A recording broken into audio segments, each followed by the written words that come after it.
Hi, I am Shannon Smith. I'm State Director for the American Heart Association, and I'm here to talk about a really exciting subject of policy, and that would be Complete Streets policy.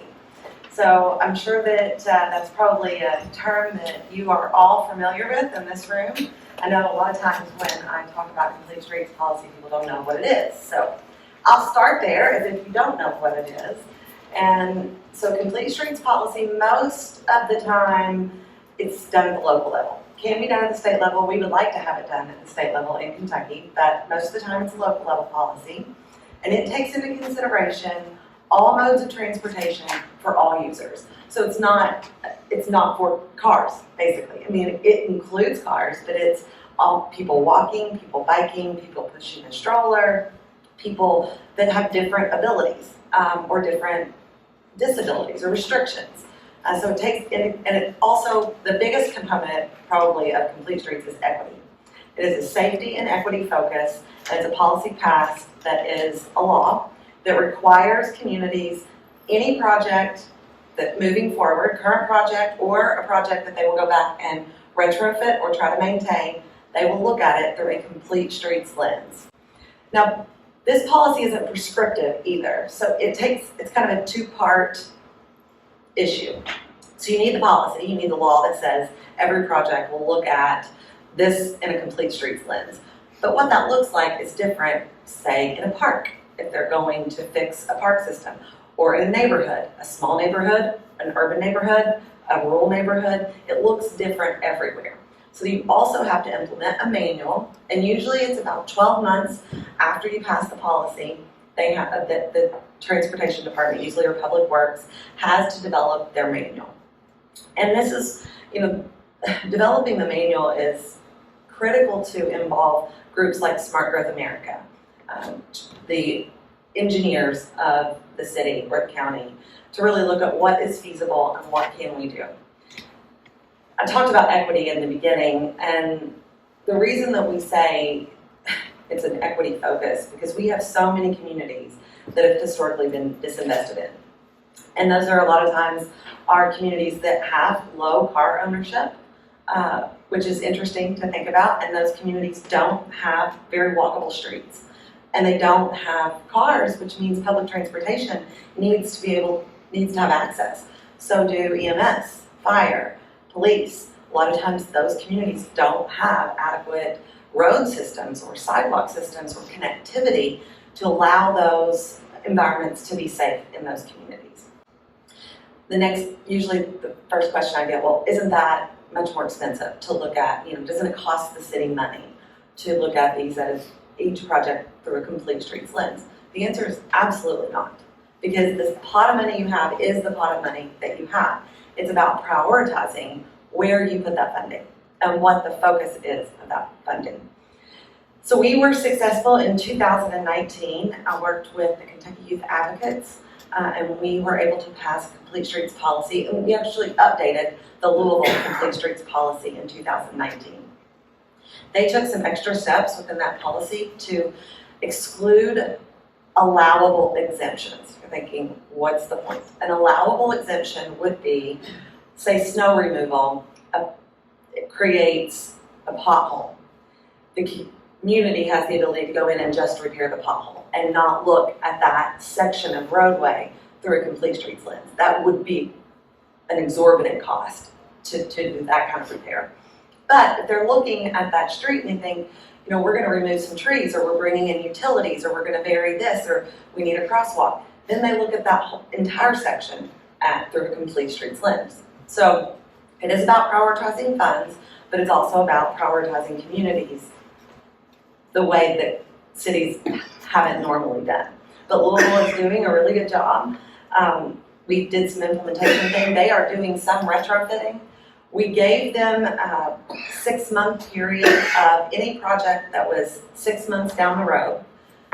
They did not have to redevelop that project through a Complete Streets lens. That's another large ask, and it would have been additional dollars. This way, it wasn't moving forward, not additional dollars, and there are more smaller neighborhood community focuses in Louisville. We have begun discussions in Lexington to move on complete streets there. What I'll say about Lexington that's different about Louisville, Lexington's doing it really well programmatically. I mean, they have a great team in place and a great plan moving forward. But what they don't have is the backbone of that program to make sure that this law does, or that the program doesn't cease to exist. So the law protects the future of what Lexington is doing. So we really need to go back and codify what they're doing in program in law, so by an ordinance. I mean, that would be almost an ask I would have of anyone here today. If you're interested in that, to let me know, because we need more people to be outspoken to the council members in Lexington to really get them to move on this. It isn't that they're not supportive. It is more that we can't get this to rise to the level of importance for the city council to take action. So that's been the biggest challenge in Lexington. At the federal level, in 2019, there was a Complete Streets law filed. There's still a call to action out there, and I should have brought my PowerPoint because I have that call to action in there, and I don't know if I can send it to you. You can share it with you, where you can contact your lawmaker asking them to take action on this law. And it would require all 50 states to put into place a Complete Streets ordinance on safety and equity. But in Kentucky specifically, there have been conversations about filing a bill in 2022 that would, I don't want to say force, but it would create a Complete Streets policy to be put in place in every locality in Kentucky. And rural versus urban, those Complete Street policies look completely different also, because you can't really connect a road in eastern Kentucky to the public library, right? Walkability-wise. But you can make changes that create safety and equity. In 2000, there were only 6 states that had a locality that had taken action on Complete Streets policies. As of 2020, 36 states have policies in some jurisdiction or locality that incorporate Complete Streets policy in their work. There are levels of Complete Streets policies, and there are 10 components. I'm not going to read them all to you because they'll get really boring, but really the top 3: safety, equity, and inclusion. So that's just a brief overview of Complete Streets. It's very interesting to me because we know that communities that are walkable are healthier, mental health and physical health. People that can get outside safely have a much longer lifespan than those that cannot move in their own space around where they live. So, does anyone have any questions on Complete Streets? Yes? You may have just touched upon it, but you're with the American Heart Association? Yes. And so is that a mission that they've taken upon themselves to? So our mission is longer, healthier lives, right? And how do we get at that? And we know cardiovascular health is the #1 killer in America, and disproportionately women also. So it is critical to look at all aspects of how we move, live, and work, play, worship in our communities and what effects those have on the heart. So we know that active living, the ability to safely move in your community are key components to a healthy life and a longer life. So that's where the Heart Association gets involved on this side. Are you keeping count of the number of communities that have Complete Street policies in Kentucky? So we only have one comprehensive, which is Louisville. We would like to move, obviously, on Lexington sooner rather than later. And then that KIPTA region outside of Louisville interested. And then we'd like to move into northern Kentucky. So it's kind of a start the ball rolling and try to keep the momentum. And we were pretty close in the beginning of 2019, and then we all know what happened. The whole world stopped. And so our progress stopped. And trying to re-engage or reignite that passion in Lexington to move on this has been difficult just because of the times that we're in and having it be a priority.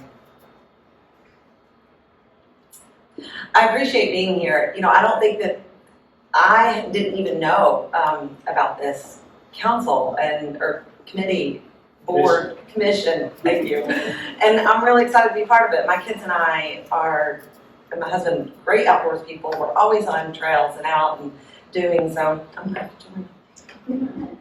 So thanks for having me. Could you just discuss the infrastructure bill and its emphasis on complete streets? So there is funding in the infrastructure bill for complete streets projects.